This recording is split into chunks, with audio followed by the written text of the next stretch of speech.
ISC news में आप तमाम लोगों का स्वागत और इस्तकबाल है।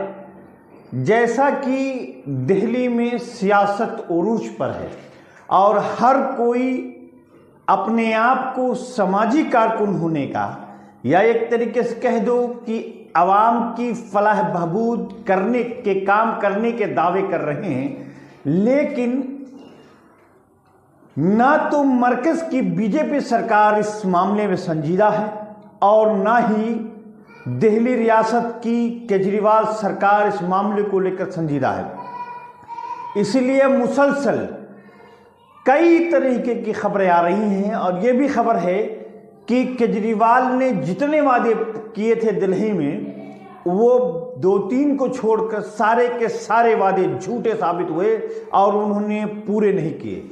इसी तरीके से मरकज में मौजूद बीजेपी हुकूमत ने तो एक भी वादे, जो भी वादे उन्होंने स्टेट में किए कि 500 रुपये में हम गैस सिलेंडर देंगे या दीगर जो भी वजूहात उन्होंने बताए थे कि हम ये करेंगे हम ये करेंगे, उन्होंने तो वोट हासिल कर लिए। ना तो उत्तर प्रदेश में दिए, ना मध्य प्रदेश में दिए, ना राजस्थान में दिए, ना महाराष्ट्र में दिए। यानी एक तरीके से सिर्फ इनके दावे झूठे और खोखले साबित हुए।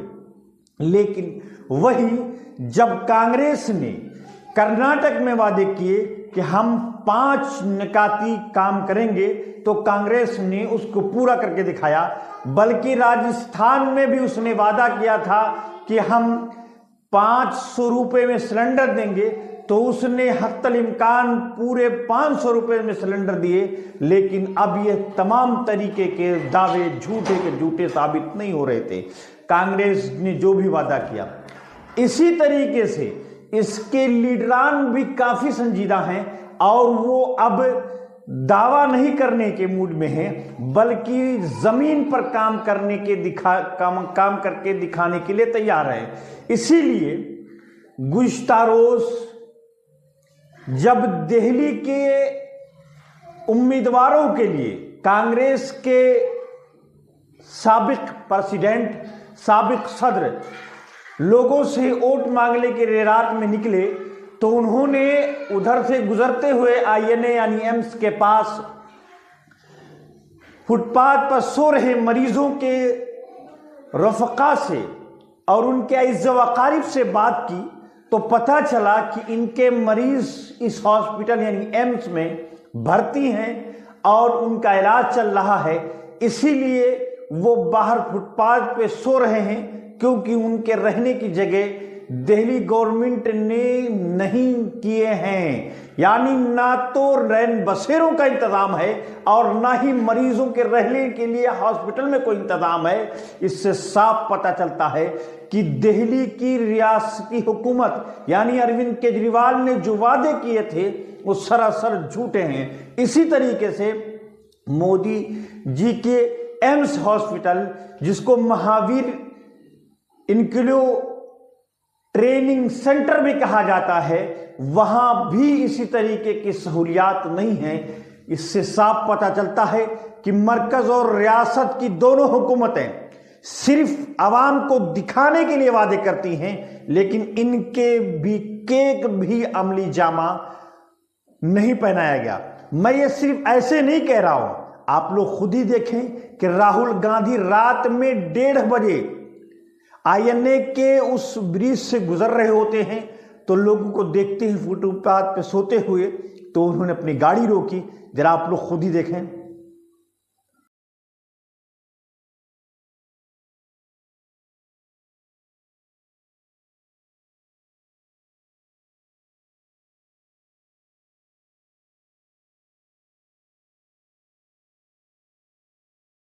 कि आप लोगों ने देखा होगा कि राहुल गांधी सबसे मुलाकात कर रहे हैं और उनसे पूछ रहे हैं कि आप लोग यहाँ क्यों सो रहे हो, इस खुले मैदान में इतनी सर्दी पड़ रही है, फिर भी आप लोग यहाँ क्यों सो रहे हो।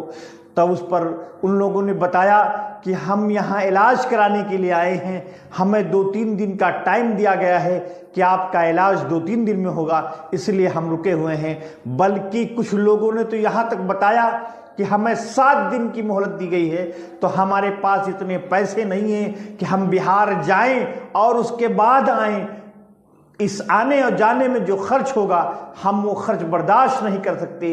इससे साफ पता चलता है कि मोदी जी के जो हेल्थ के ताल्लुक से दावे हैं वो सरासर खोखले हैं और सरासर झूठ हैं। इसी तरीके से अरविंद केजरीवाल के सेहत के ताल्लुक से जो दावे हैं वो सरासर झूठ हैं। इसलिए आवाम को एक मरतबा सच्चे कायद को चुनना होगा, सच्ची क़ियादत को चुनना होगा, जो रात में 1 बजे उनके लिए अपनी गाड़ी रोकता है और अपनी लोगों से मिलता है और उनके मसाइल हल करने के लिए खुद लेटर लिखता है हेल्थ मिनिस्टर को और कहता है कि अगर इनके मसाइल आपने हल नहीं किए तो मैं सुन लेना, समझ लेना कि मैं अपने घर के दरवाजे इनके लिए खोल दूंगा।